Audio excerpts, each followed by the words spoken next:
What if I told you that the substance that has been demonized by the media and politicians, that the substance that has been labeled as one of the most dangerous drugs in America, and the substance that its labeling has led to the imprisonment of thousands of Americans, wasn't that bad for you? Would you believe me? The substance I'm referring to is marijuana. Marijuana is also known as cannabis, pot, Mary Jane, etc. Marijuana has been labeled as a Schedule I substance within the United States, meaning that the federal government says that it has a high potential for abuse while having no currently accepted medical uses. However, I would argue to the contrary. Today, I'm going to be arguing for the reclassification of marijuana from a Schedule I substance. I believe that it should be reclassified because marijuana was found illegal not because of its potential harm that it represents for the American people, but because of political motivations, and that its status has led to the imprisonment of thousands of Americans who would not be imprisoned otherwise. And it has proven to have benefits that should not make it a Schedule I drug, and steps should be taken to reclassify it. Firstly, as mentioned, marijuana was not found to be illegal because of its dangerousness, but because of political motivations.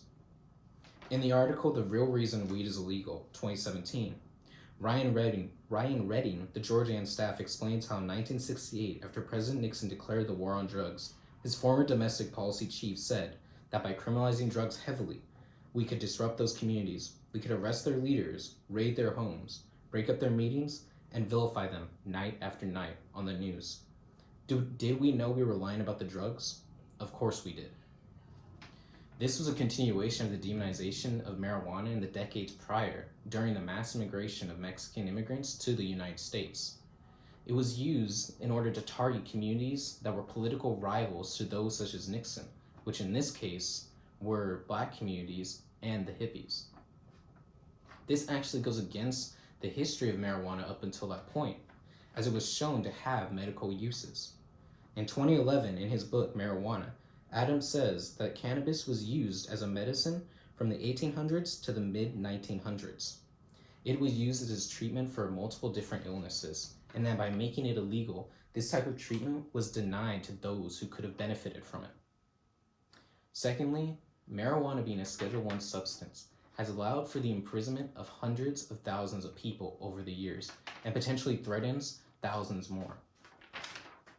In 2013, in his article, Prisons, Pot, and Profit, Niall Fort said that after the war on drugs was declared, prison population mushroomed from less than 300,000 to more than 2 million by 2010. And that out of the 2.7 million prisoners, 500,000 were nonviolent drug offenders, with the majority being arrested for simple marijuana possession. This means that their only crime was holding the substance, a substance that, as mentioned, had its benefits, and that they did not commit any crimes other than just having it. This is furthered in 2019 in the article, The Marijuana Policy Gap. Those who engage in transactions involving the proceeds of such activity, which is cultivating, selling, or distributing of marijuana, may be in violation of federal money laundering statutes and other federal laws.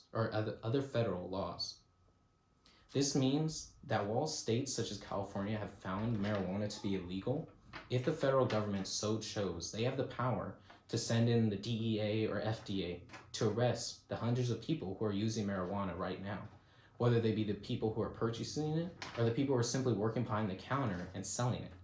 This is the power that they hold, representing a potential danger to those who believe that they are following the law properly. Thirdly, it is important to recognize that marijuana can be reclassified, as it does not meet the requirements of a Schedule I substance, whereas other Schedule I substances such as heroin or LSD or ecstasy have only proven to have negative benefits and be highly destructive to those that use it. As mentioned, marijuana is proven to have medical benefits. But to hammer this point home, I have prepared a video that outlines some of the illnesses and why it has not been made illegal.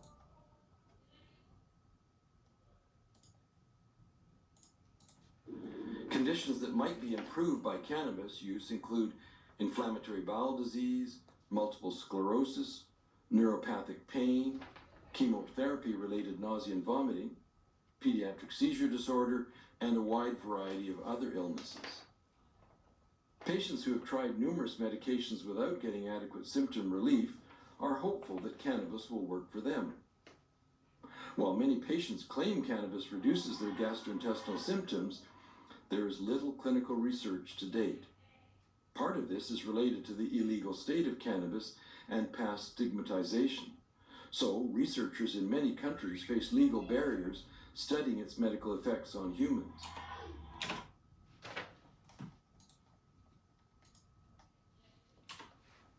As shown in the video and as I have mentioned, marijuana has proven to have its medical benefits and has been reported to be helpful from the patients that have used it.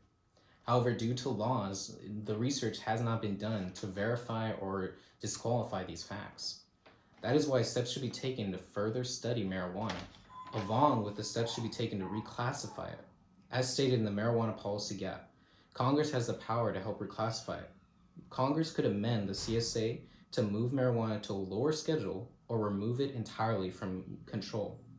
Or the CSA could amend its policy on marijuana, thus allowing changes in policies of organizations such as the DEA and FDA, which are the forces responsible for enforcing federal laws.